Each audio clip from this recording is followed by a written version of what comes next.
오늘 부분은 지질시대의 환경과 생물에 관해서 볼 거야. 환경과 생물. 그러면은 이제 우리가 판단할 수 있는 게 몇 개 없어.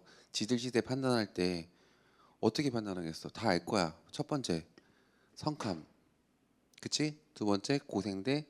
그다음 중생대, 신생대. 우리는 지금 신생대 제4기에 있거든. 그래서 지질시대라는 거는 우리가 파악하기 위해서 첫 번째 뭐가 중요하냐? 화석이 중요해. 화석으로밖에 판단이 안 돼. 두 가지가 있어.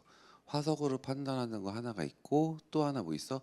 방사성 동위원소로 통해 가지고 지표의 연대를 측정하는 거. 반감기를 통해서 두 가지가 있는데 기본적으로는 화석으로 많이 따져. 화석으로. 그럼 화석은 두 가지가 있을 거야. 어떤 화석? 표준 화석이 있고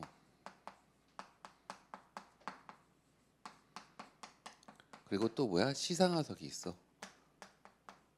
먼저 화석은 이렇게 생각하는 게 좋아. 먼저 표준 화석은 어떤 거야? 느낌상 되게 간단해. 공룡, 삼엽충 뭐 이런 것들. 그러니까 표준 화석은 그 시대에만 살아야 돼. 그 시대에만 살고 또 어떻게 됐어? 한 번에 멸종돼야 돼. 딱 보자마자 공룡이 나왔어. 공룡이 떴다 그럼 중생돼.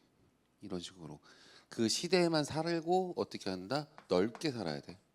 넓고 많아야 돼. 이게 키야.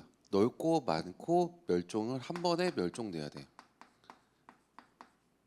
딱 보자마자 얘는 어디다? 중생대다. 이런 게 나와야 돼. 시상화성은 대표적인 거 고사리. 얘는 뭐겠어? 환경을 알려 환경. 고사리랑 산호 이런 것들. 이런 게 환경을 알 수 있는 거거든. 고사리 있으면은 딱 봐도 온난습윤 좀 축축해야 나오잖아. 그 산호 어디 있어? 얕은 바다에 살고 있잖아. 뭐 지중해는 아니고 인도양 뭐 이런 데 보면 산호초로 이루어진 것들 있잖아. 그게 쌓이고 쌓이고 쌓여서 퇴적되면은 화석이 되거든. 그래서 시상화석은 환경을 알 수 있는 거야. 그럼 뭐겠어? 좁겠지. 좁고 밀집돼야지. 그리고 지금 멸종되지 않았겠지. 멸종됐다고 하면은 고사리 화석이 쫙 있어. 멸종이 됐어. 그럼 얘가 환경을 어떻게 알아? 그치? 지금 살아있으니까 아는 거야. 지금 얘네들이 여기 살아있으니까 저렇게 생긴 놈들도 저 환경에 살았겠구나. 멸종이 되면 안 되지. 그래서 일단은 화석 구분은 표준 화석과 시상 화석으로 이루어져 있는 게 먼저고 그 다음 체크해야 될 게 화석이 생성될 조건이 되게 중요해. 되게 까다로워. 어떻게 해야지 화석이 생성이 될까? 일단 첫 번째 먼저 봐야 되는 게 뭐야? 골격이 있어야 돼 없어야 돼? 골격이 있어야 돼. 그치? 그럼 화석 자체는 어떤 유기물이 여기서 썩었어. 뭐 이런 썩었다고 치면은 우리가 이제 붕어 모양으로 하죠. 붕어가 이런 식으로 있어요. 그치? 그 이대로 얘네가 있을 것 같아? 대표적인 게 이거야. 화석이 되게 웃긴 게 우리가 알고 있는 티라노사우루스가 과연 그 모양일까? 막말로 쌤이 지금 화석이 된다? 지금 둥둥하긴 하지만 화석이 된다? 그럼 내 뼈만 남을 거 아니야? 그걸 보고 나서 지금 내 상황을 그 뼈로 유추할 수 있을까? 지방은 사라질 거 아니야. 그럼 딱 보면은 그 원시인처럼 딱 나와서 근육질로 해서 딱 나오겠지. 현실과 다르지. 그러니까 화석은 딱 하나야. 골격만 남아. 그리고 이렇게 있으면 뼈만 남기 때문에 뼈가 어떻게 된다? 그러면 봐봐. 그 뼈가 어떤 것 같아? 칼슘이 이루어져 있어? 아니지. 공룡뼈 화석은 돌덩어리야. 그거 자체가 뭐 칼슘 그 공룡뼈 화석을 갈아 마시면 공룡뼈를 흡입하는 거야? 에이 아니잖아 그거는. 그러니까 항상 얘네 유기물들이 썩으면서 치환돼. 그 돌 성분이 들어오거든. 그 자리를 다른 돌로 대체하는 거야. 다른 암석 성분으로. 그러니까 화석 자체는 골격이 있고 요 흔적만 보는 거야. 흔적. 이게 키야, 이게 키. 그럼 화석이 있을 때 이런 모양의 뭐 뼈가 있다 치자. 이거 자체는 유기물이 아니야. 유기물이 아니고 보다 돌덩이를 들어온 거야. 치환된 거야. 항상 치환된다는 거를 체크를 하고 들어가야 돼. 매우 중요해. 그리고 두 번째, 화석이 생성되려고 하면은 또 어떻게 했어? 빨리 매립이 돼야지. 그리고 뭐겠어? 이거는 퇴적이 잘 돼야 돼.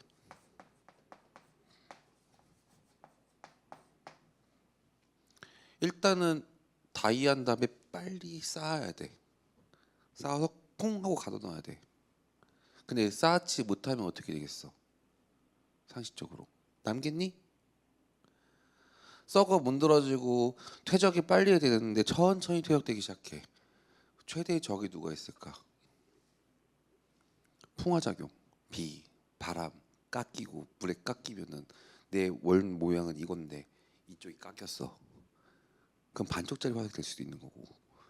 무조건 빨리 매립되고 빨리 퇴적되고 퇴적이 돼야 되는 거고 깎이는 풍화작용이 없어야 돼. 또 세 번째 중요한 거 하나 있지. 퇴적한 상태로 유지가 돼야 돼.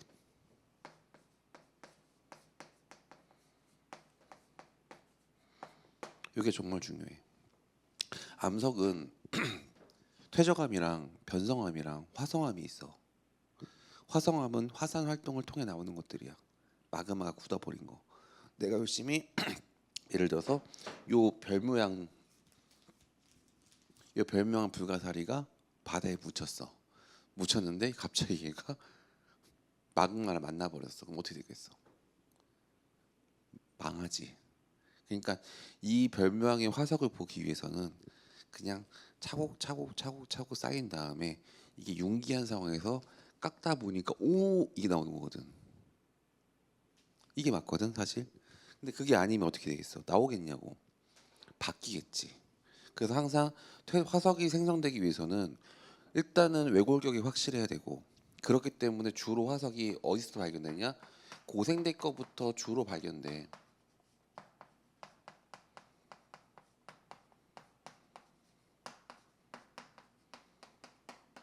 요게 키야 고생대부터. 성감대 같은 경우는 단세포 작은 조직들밖에 없기 때문에 얘네가 덩어리 군집으로 발견되는 경우 있어. 군집 한 개로 발견되는 게 아니라 이렇게 모여 있어 뭔가 있는 것 같긴 한데. 그리고 또 이제 과학자들이 이 지층이 오래된 지층이기 때문에 그냥 아무 생각 없이 무지성으로 이렇게 보는 거야. 그렇게 나온 게 에디아케라 이거부터 해서 수많은 것들이 있거든. 단세포 화석들이 나오기는 해. 일부. 근데 그 모형도 상상을 통해서 그때 이렇게 있을 거다라고 생각을 하거든. 왜? 뚜렷하게 유의미하게 직관적으로 보이는 게 없거든 사실. 그리고 이제 이 지층이 선감 지층이니까 하나 걸려라고 검색하는 방법 없어. 그렇게 나온 게 인천 앞바다 쪽에 선감대 지층이 있고 그리고 고생대부터 주로 발견된다는 이유는 딱 하나지. 왜? 그때부터 골격이 유의미하고 고생대에는 뭐가 있어? 물고기, 어류가 나오잖아. 어류가 봐봐 퇴적을 해도 육상에서 퇴적되는 것보다 해상 낮은 바다에서 퇴적되는 게 생각보다 빨리 돼. 왜? 그냥 다이에서 쭉 죽었어. 그러면은 침전이 계속 되잖아. 그래서 해저에서 쌓이는 게 생각보다 이지하고 쉽고 빨라. 왜? 똑같이 이렇게 있어. 요 육지구. 여기가 해상이야. 우리가 요렇게 하나 갖다 놨어. 비바람 쳐. 풍화되지. 여기는 여기서 죽었어. 하나씩 쌓이겠지. 상대적으로 해상에 있는 경우가 화석이 나올 가능성이 매우 높아. 매우 높기 때문에 요거는 봐줘야 돼. 그럼 표준 화석 부분을 먼저 화석 부분도 열심히 보는데 이제 표준 화석과 시상 화석 예를 봐야 돼 원래. 표준 화석은 뭐라 그랬어? 그 시대에 살고 한 번에 멸종돼야 돼. 그치? 고생대 때는 뭐가 있냐? CF 표준 화석의 예를 보자.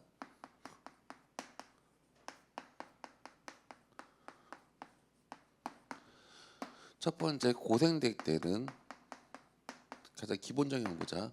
3혈충이야. 뭐 디테일한 필석부터 여러 가지 다 있기는 해. 많이 있어. 근데 일단은 처음에 외울 때는 기본적인 거 먼저 외우고 들어가자. 두 번째는 중생 때는 육지에서는 공룡이고요. 그리고 물가에는 암모나이트예요. 암모나이트는 보자마자 누가 봐도 조개처럼 생겼기 때문에 달팽이 조개 섞인 거 느낌이라 그거 보고 그거 육상에서 걸어 다녔을 겁니다.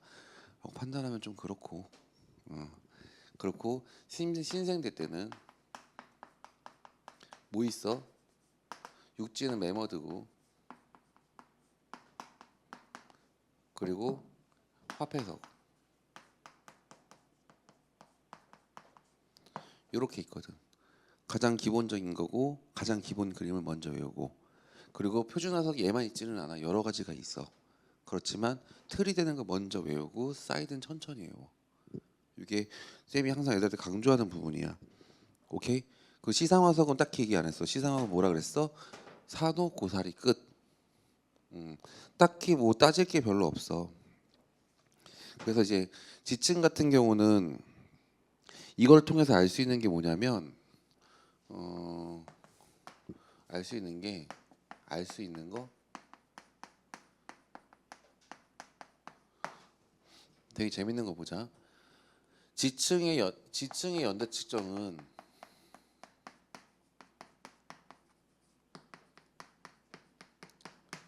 가장 기본은 상대 연대랑 절대 연대가 있어.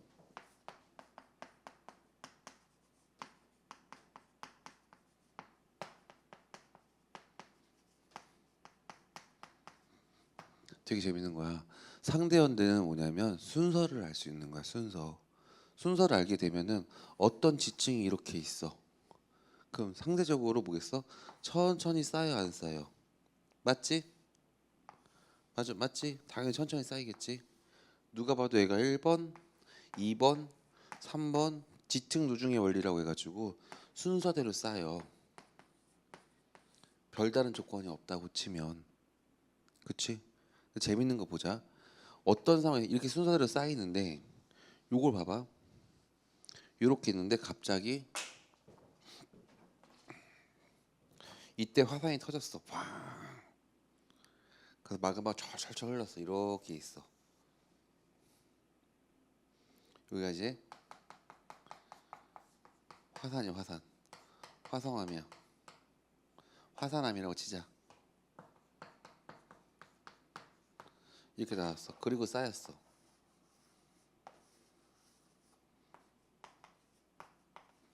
스토리라인 좀 나오지. 봐봐. 얘 같은 경우는 화산암 같은 경우는 방사성 동위원소로 동위원소의 얘를 통해서 반감기로 측정을 해. 반감기로 뭘 측정한다? 절대연대를 측정을 해. 이 돌부스러기 보면은 어떤 원소가 몇 프로 있고 몇 프로 없고 이렇게 측정을 하거든. 가만히 있으면 붕괴가 되거든, 슬슬. 왜 그럴까? 모든 화학 물질이나 모든 것들은 안정한 방향으로 무조건 가거든. 그러면 내가 쉽게 말하면 이거야. 이게 우라늄이야. 근데 우라늄인데 얘가 자체적으로 100줄의 에너지를 들고 있어. 100줄조차 없으면 좋잖아. 얘가 빨리 벗고 싶은가 던져야 되는 거야. 스스로 붕괴를 하면서 이게 낮아지거든. 이 비율이 절반으로 들어가는 그 기간을 우리 반감기라고 해. 그러면 이제 어떤 원소가 팍 마그마에서 딱 굳었어. 굳자마자 그 다음부터 시간에 따라서 팍 줄거든. 요거를 측정한단 말이야. 측정을 해서 이 돌덩이는 2억 년 됐구나. 이렇게 측정을 했어. 그럼 우리가 알 수 있는 정보는 요 밑에 있는 것들은 2억 년 이상 됐다는 소리고 위에 있는 것들은 2억 년이 안 됐다는 소리야. 그래서 몇 년인데 그래서 쌤 돌부스기를 찾아보면 되지 않을까요? 생각할 수가 있어. 첫 번째 맞지? 봐봐. 화석은 기본적으로 퇴적암이라 그랬어. 그치? 퇴적암은 뭔데? 부스러기들이 쌓이는 거 아니야? 하나 둘씩 하나 둘씩. 그럼 봐봐. 여기 밑에 있는데 하나 둘씩 쌓였어. 이런 돌덩이도 있고 이런 것도 있고 이런 것도 있어. 근데 문제는 이런 것도 있고 이런 것도 있어. 더 보자. 그리고 이런 것도 있고 이런 것도 있어. 그리고 모래알갱이도 있어. 그래. 화이트는 10억 년 전에 만들어진 거야. 성kam대. 이게 성kam대 돌이 탁 나왔는데 비바람에 깎여가지고 온 거야. 요 핑크는 5억 년 전에 만들어진 거야. 고생대 시작할 때쯤. 그러다 갑자기 어디가 발로 펑 차가지고 떼구르르 굴러와서 쌓인 거야. 얘는 생긴 지 얼마 안 된 애들이야. 이 퇴적암에 있는 요 지층에 있는 돌덩이들이 언제 형성되는지 파악할 수 있냐고. 불가능하지. 이렇게 퇴적층이 나왔을 때 요 하나하나 구성구성한 것들이 언제 건데라고 하면은 그걸 내가 어떻게 알아? 쌓일 때 보면 되지. 그럼 그 부스러기 봤는데 넌 언제 만들어졌냐? 나 24억 년 전. 한쪽 보니까 3억 년 전. 한쪽 보니까 1억 년 전. 언제 쌓인 거야? 1억 년 전에 나온 돌덩이가 있으니까 1억 년은 안 됐겠대 판단하겠지. 어떻게 측정을 해? 방법이 없지. 그러니까 상대연대 측정할 때는 얘가 대충 봤는데 여기 갑자기 드라마티카 여기가 메모드가 있는 거야. 오 이게 나온 거야. 그럼 2억 년이고 메모드 한 5천 년 전이라고 만 년 전이라고 치면은 대충 걸리지. 몇 천만 년 맞지? 아 여기 대충 그냥 중생대구나. 중생대 아니고 월 신생대겠구나. 이렇게 판단하는 거야. 그러니까 표준화석이 필요한 거는 요 상대연대 측정 때 뭐가 쓰인다? 표준화석이 쓰인다 이거야. 이유 불문 왜 쓰인다? 왜 쓰인다고? 표준화석이 딱 하나지. 왜? Why? 퇴적암 때문에 그래. 퇴적암의 연대 측정은 불가능하기 때문에.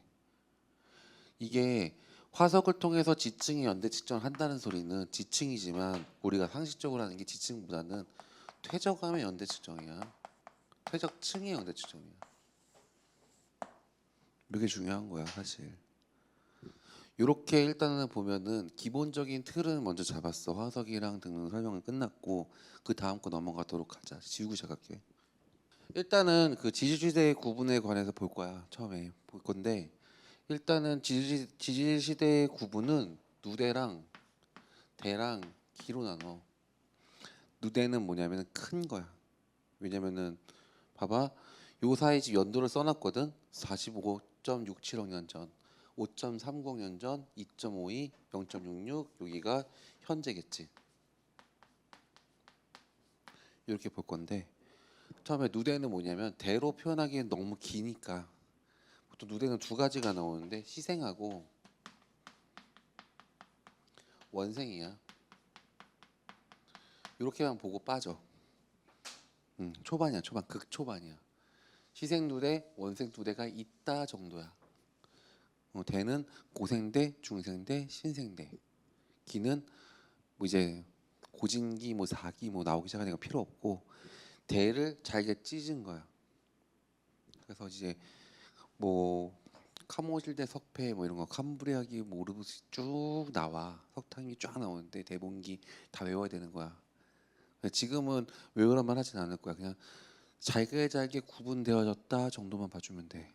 그래서 처음에 볼 때는 누대는 그냥 큰 거. 요 사이까지 우리 뭐라고 성감이라고 해. 성감불이야. 성감불이야. 성감불이하고 여기를 요 사이를 고생대. 요 상대를 중생대. 여기를 신생대라고 해. 이렇게 봐. 성감 안에는 시생누대, 원생누대가 있는 거야. 그럼 처음에 봐. 지구가 생긴 지 45억 년 정도 됐다 쳐. 그치? 그럼 처음에 어떻게 됐어? 팡 한 다음에 지각이 생기고 좀 생기겠지. 그 이때는 뭐 있겠냐 사실? 환경이 안정돼야지 뭐가 나올까 말까 하는 건데 뭐 없단 말이야. 그리고 이제 생명이 어떻게 발생됐는지는 사실 과학자들도 의견이 분분해. 왜냐면은 재밌는 거는 요 생명 자체가 한 개의 세포에서 시작된 거는 맞아. 이거는 다 동의하는 바야. 왜? 증거는 딱 하나 있어. 뭐가 있어? 염기가 똑같다는 거야. A, T, G, C 이게 똑같다는 거야. 우리도 아데닌을 쓰고 티민을 쓰고 구안을 쓰고 사이토신을 쓰고 다 똑같거든. 그러니까 여기 세균이랑 나랑 염기를 쓰는 종류는 같아. 지구상에는 모든 동식물이 염기의 종류는 같아. 이거에 대해서 부정할 수가 없거든. 그래서 한 세포에서 진화를 했구나라는 건 맞아. 오케이. 그럼 이때는 언제 단세포 생물이 생겼는지도 솔직히 과학자들이 계속 열심히 찾고 있는 거지. 어느 타임 때 확실히 했을 거다 몰라. 근데 우리가 하나 알 수 있는 거는 초반에는 여기서 비교적 온난했다고 해. 온난했을 거라고 추측은 해. 그리고 그 사이에 뭐가 있어? 빙하기도 중간중간 있었겠지. 있었겠지. 없을 리가 없지. 수많은 일들이 있는데 요 사이드 이쪽 일은 솔직히 잘 모른다. 끼케야 이제 단세포 생물들이 나오고 하나는 나왔다. 생명의 시작이다. 이 정도밖에 못 써. 여기는 딥하게 나올 수가 없어. 왜? 아는 게 없으니까. 그리고 성칸부리아에 있던 지층이 있겠니? 상식적으로 생각을 해봐. 대한민국이 이 우리나라 한반도가 생긴 지가 우리나라 지형이 옛날부터 있던 거야. 그래서 우리나라 산들을 보면은 뾰족하지 않고 순상지 위주로 돼 있어 다. 왜? 오랫동안 육지에 떠 있었거든. 언제부터? 성칸 때부터. 되게 불쌍한 한반도야. 왜? 아까 얘기했잖아. 화석이 쌓이거나 지층이 쌓이거나 퇴적이 되기 위해서는 잠깐 밑에 내려갔다 올라오는 게 좋거든.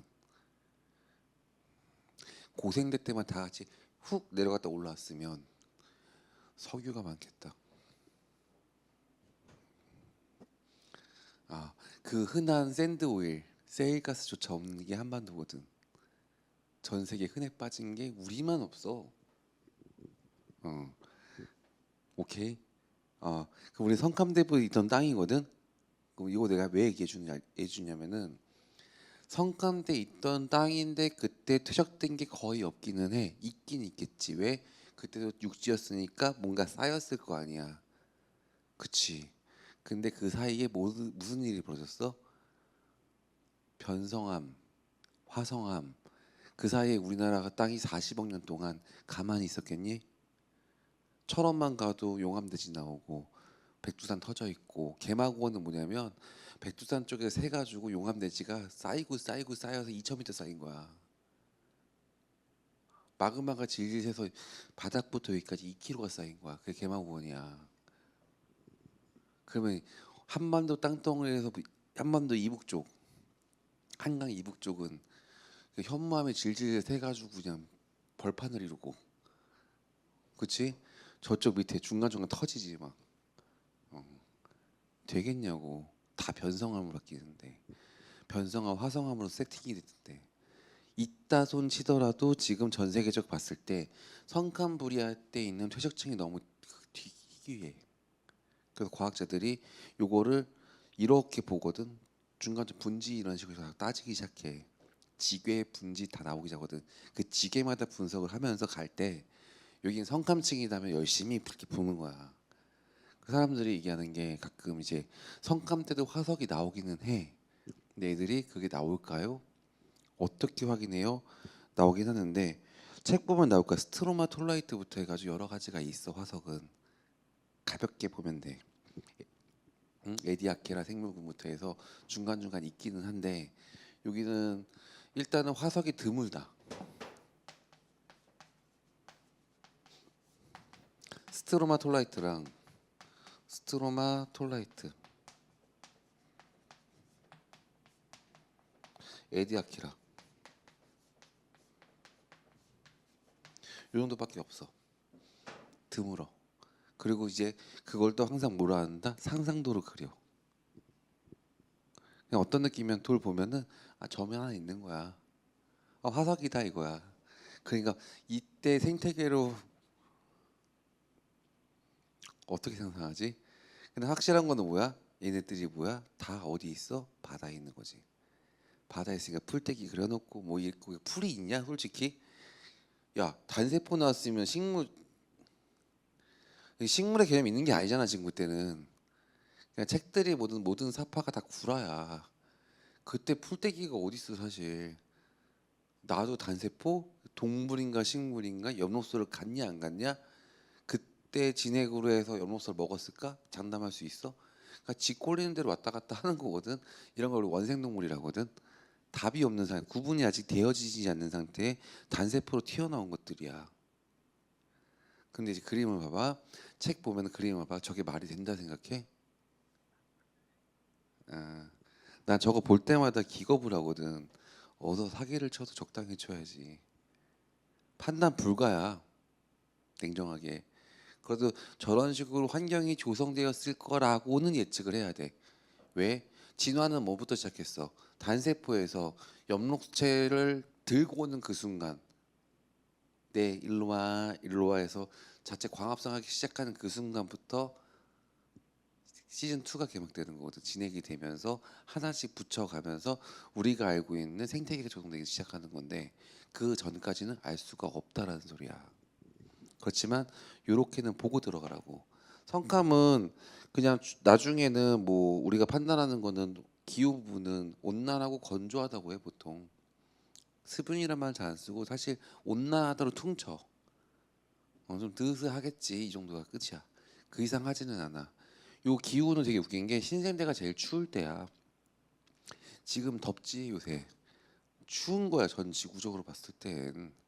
여기서 10도 더 올라가야 지구 평균 기온이야. 근데 지구 이상 기온이 생기면 안 되는 이유가 뭐야? 우리는 100년 전, 200년 전 그 기후에 적응해서 진화를 했어. 우리 진화할 시간이 없거든. 우리가 멸절되지 않기 위해서 남아야 되는데 동물은 살 수 있어. 사람들이 온난화나 이런 거 환경 변화에 대해서 되게 둔하는 게 있거든. 왜 심각한지 모르는 건데 봐봐. 빙하기가 있고 그때 많이 멸절을 했겠지. 비교적 온난하면은 그 상황에 따라서 진화를 했겠지. 봐봐. 동물은 이동할 수 있잖아. 그치? 식물은 갑자기 전나무나 밤나무들한테 우양우 올라가자 헛들 헛들 하면 상관없어. 다 같이 오자 미생물들. 예, 반경 10km 더 뒤로 갑니다. 다 같이 텔레파시 쏴가지고 영차 가면은 기후가 아무리 바뀌어도 멸절하질 않아. 근데 문제는 동물 생태계보다 식물 생태계가 문제야. 식물 생태계보다 더 하등한 것들이 문제인데 하등한 것들 생각보다 멸절이 안 돼. 어떻게든 살아남고 그 환경이 나면 다시 또 하거든. 근데 우리가 유의미한 동식물들이 다 같이 움직여야 되거든. 노아의 방주처럼 다 같이 좌양좌 하나씩 갑시다 이게 나와야 되거든. 그게 안 되잖아. 그리고 이제 고생대 같은 경우는 고생대도 비교적 온난했다고 얘기를 해.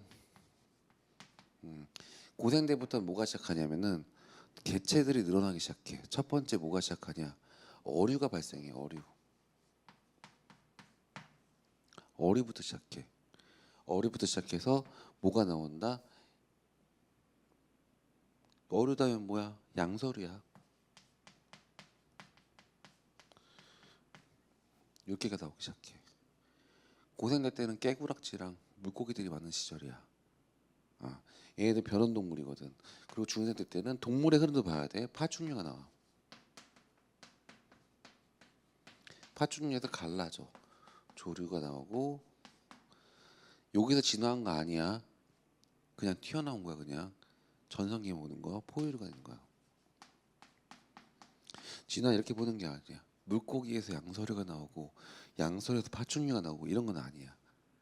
물론 가까운 조상이 되는 모티브가 되는 동물들은 분화는 되지만 우리가 그렇다고 공룡의 자손은 아니잖아. 그치? 그리고 공룡이 있을 때 포유류가 있었어 이미.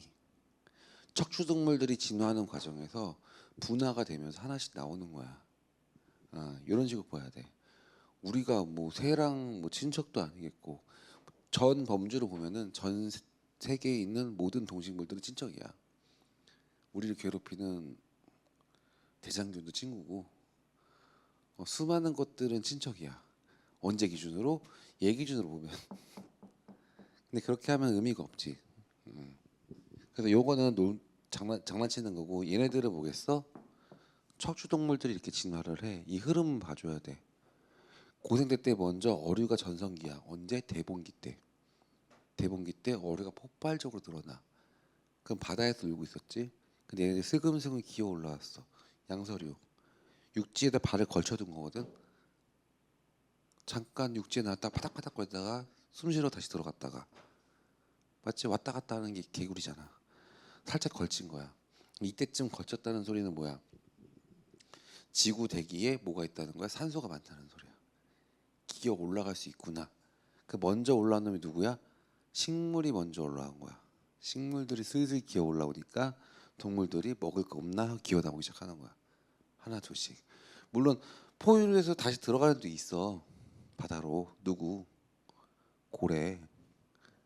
신나게 기어 올라왔다가 다시 기어 들어갔어. 고래랑 하마는 다시 물에 들어갔잖아. 고래랑 하마는 친구야. 친척이야. 그냥 지가 들어간 거야. 들어가다가 팔다리가 없어진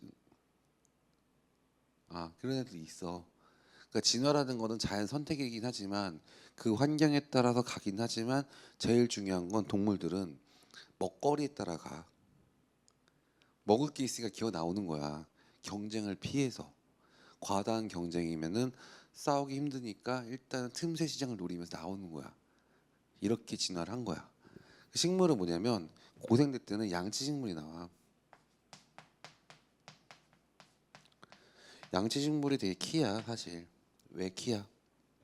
고사리. 뭐 이제 고생대 때는 석탄기 때는 고사리가 뭐 아파트만 하고 잠자리가 강의실만 하고 바퀴벌레가 이따만 하고.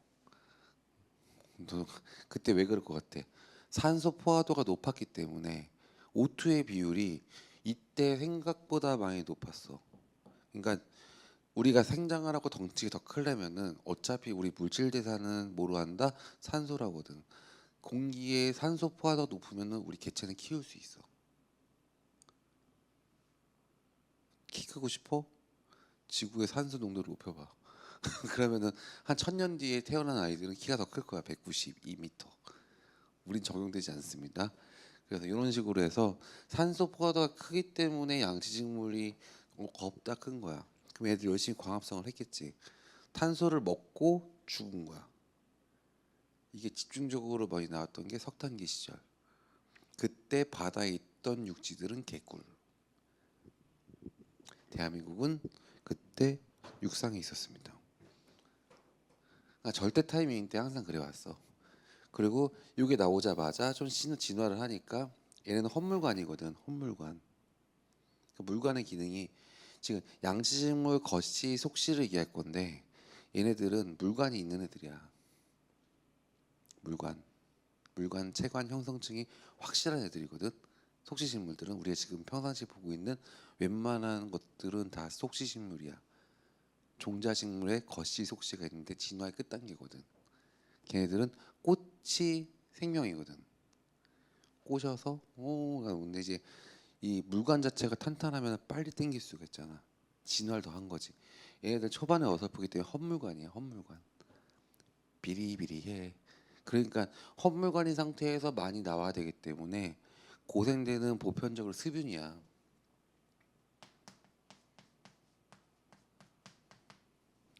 물이 많은 거야.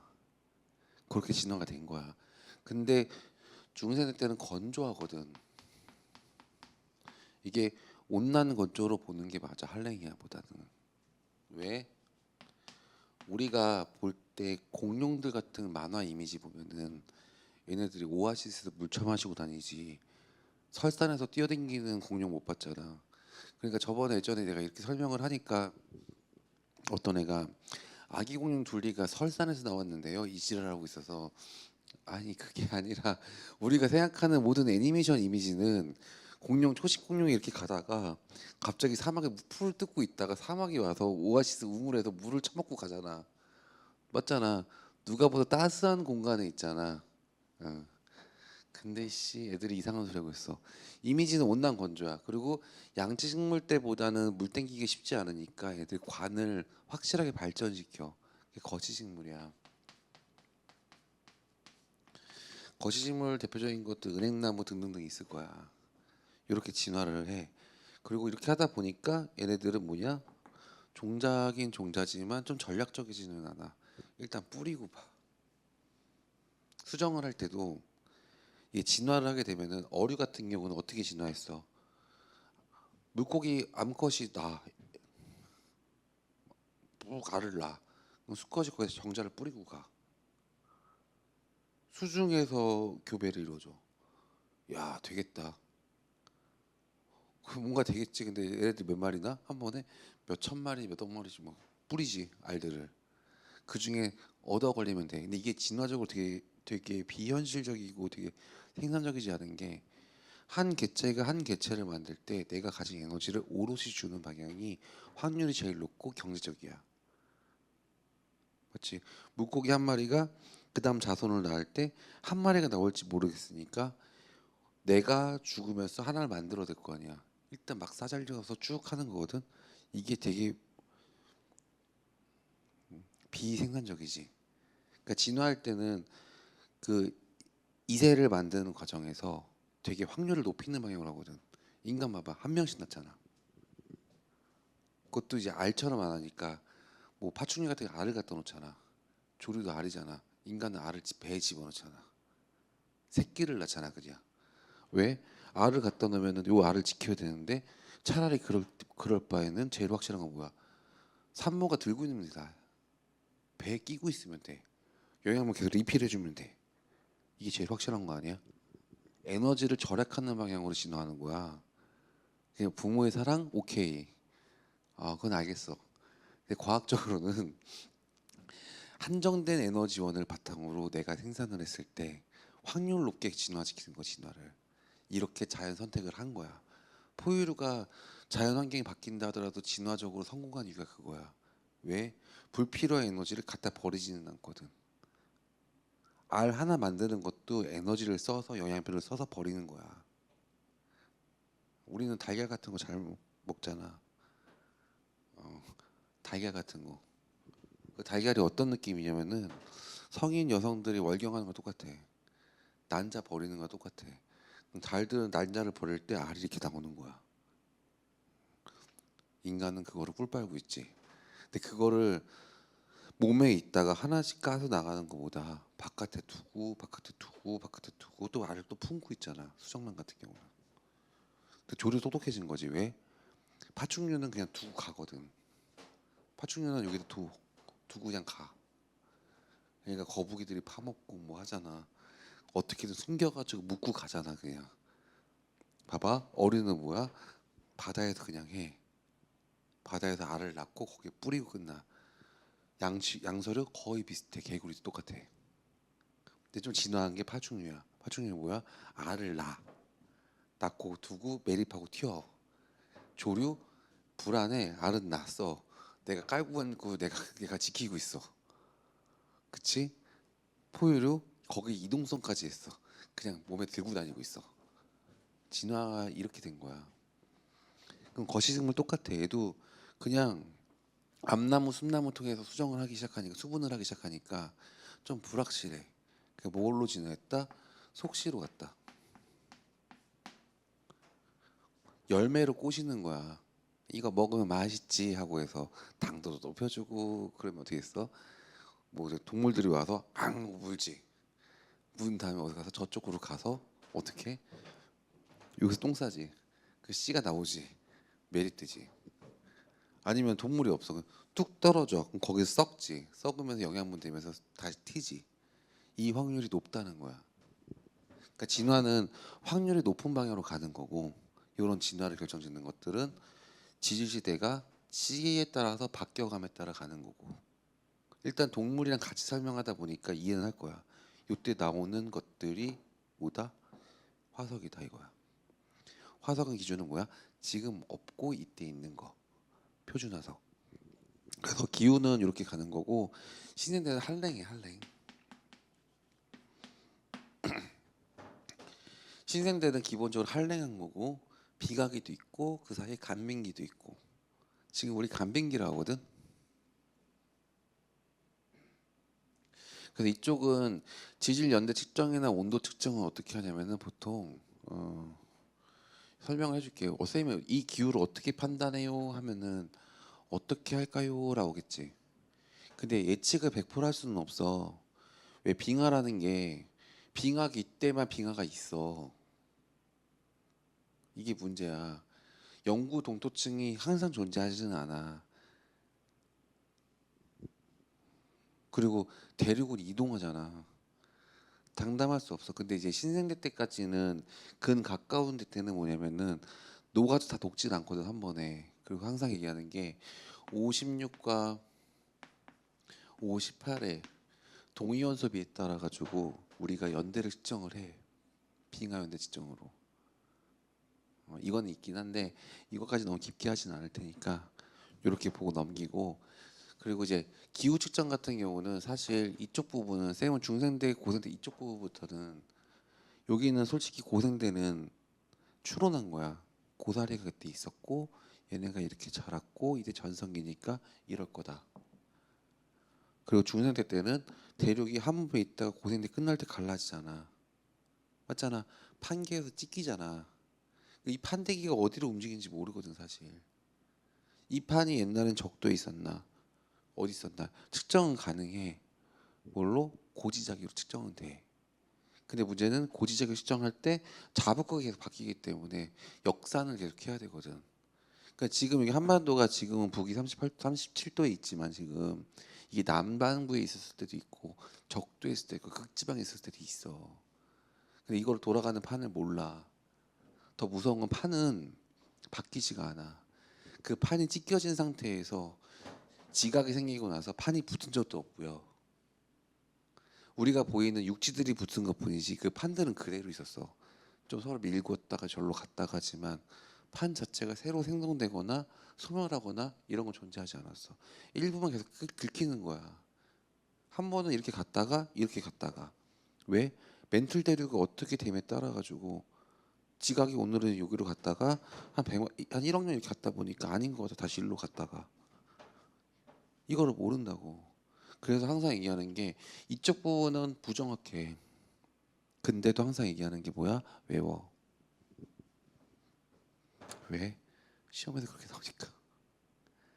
중생대 때부터는 대륙이 이동하기 시작할 때 많은 변화가 있는데 이렇게 나오면 이제 중요한 게 멸종이야. 지금까지 내가 알기로는 멸종이 4번, 5번 정도로 알고 있거든. 대멸종이 5번이구나. 5번. 멸종이야, 멸종. 멸종이 중요해. 많이. 멸종 시간 5번. 근데 멸종 자체가 첫 번째 멸종, 두 번째 멸종, 세 번째 멸종, 네 번째, 5번째 달달도 외울 필요는 없는데 멸종이라는 것 자체가 대멸종이라는 거는 단어가 좀 달라져.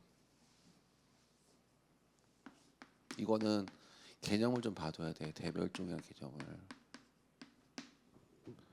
대멸종이라는 건 뭐냐면은 95% 정도의 동식물들이 사라지는 거야.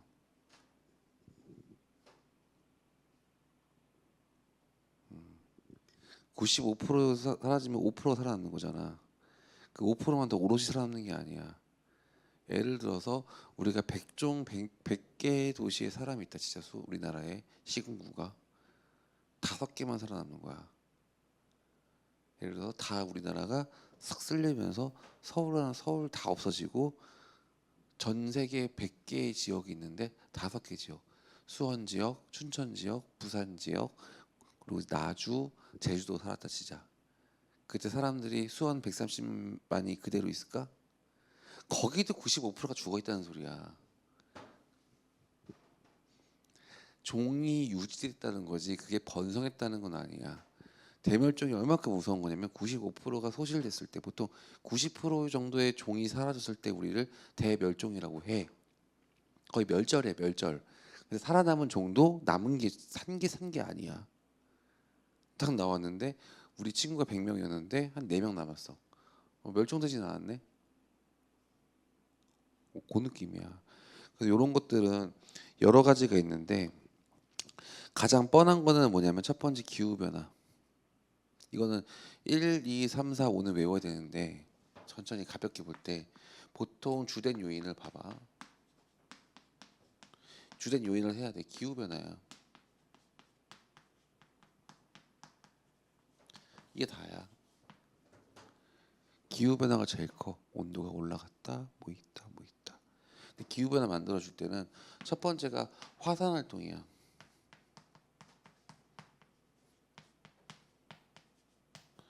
이게 제일 커. 예를 들어서 만약에 백두산이 터지면은 견적이 안 나오거든. 적당히 터지지 않고 제대로 터지면은 이 화산재가 가라앉는 데까지 한 몇 년이 가거든. 그동안 어떻게 되겠어? 햇빛을 제대로 가져올까? 빛을 차단하지. 어, 전체적인 기후를 떨구겠지. 그럼 어떻게 되겠어? 온도가 떨어지겠지. 그러면 농사가 될까 안 될까? 안 되겠지. 등등등. 우리는 문명사회니까 이게 터졌을 때 어떻게든 해서 사람들이 어떻게든 해왔어 지금까지. 근데 인구가 멸절되지는 않았어. 좀 많이 힘들어서 굶어 죽거나 유사일에 굶어 죽거나 굶어 죽었지. 왜 그때 방법이 없잖아. 농산물 자체가 농사를 망하면 끝나는 건데. 그래서 유사 역사사에 보면은 중간중간에 대기근이 뭐냐면 보통 기후 변화인데 기후 변화가 보통 화산이야 화산. 화산 활동이 심해서 망아버린 거야. 그 위도 그 라인대에서 농사가 다 망하는 거야. 갑자기 추워지기도 하고 이럴 때 뭐 갑자기 추워지기도 하고 이렇게 되거든. 두 번째 소행성 충돌. 이거는 소행성 충돌보다는 화산이 가장 비율이 많이 커. 화산은 항상 터지니까. 소행성 충돌도 쉽지가 않아 사실.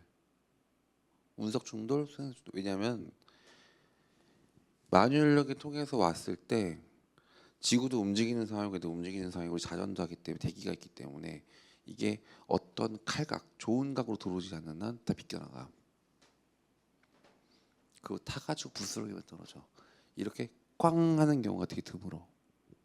왜? 우리가 지구도 사이즈가 크고 여러 인력들 영향에 따라서 다이다이로 딱 붙는 경우는 되게 희귀한 사이즈야.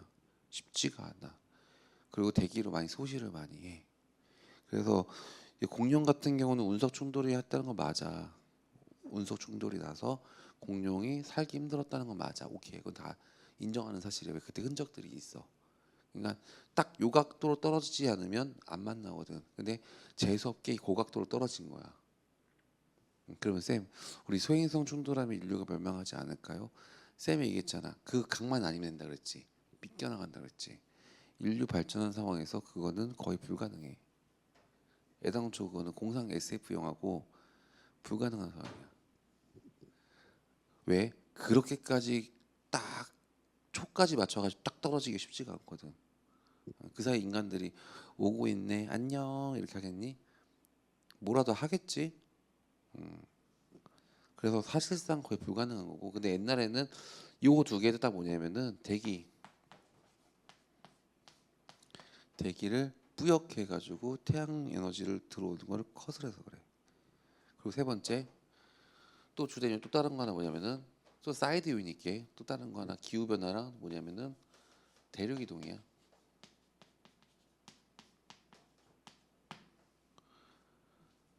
대륙 이동도 많이 커. 왜냐면은 판게아 때는 딱 붙어 있었잖아.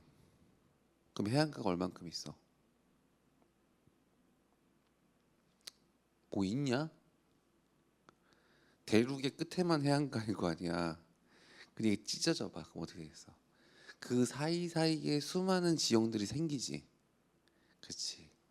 대륙 이동도 영향을 많이 줘. 그래서 대륙이 찢겨가지고 해안선이 많아지면 많아질수록 생태계는 다양해져. 당연하게 다양해지지. 이런 식으로 간 거야. 그래서 여기 보면은 뭐 책을 보면은 여러 가지 나오는 게 뭐 해양 무산소화 이거 체크해야 되지. 무산소화도 체크해야지. 해양 무산소화도 되게 중요해. 거기다가 사이드로 해양 빠진 게 하나 있다. 해양 무산소화.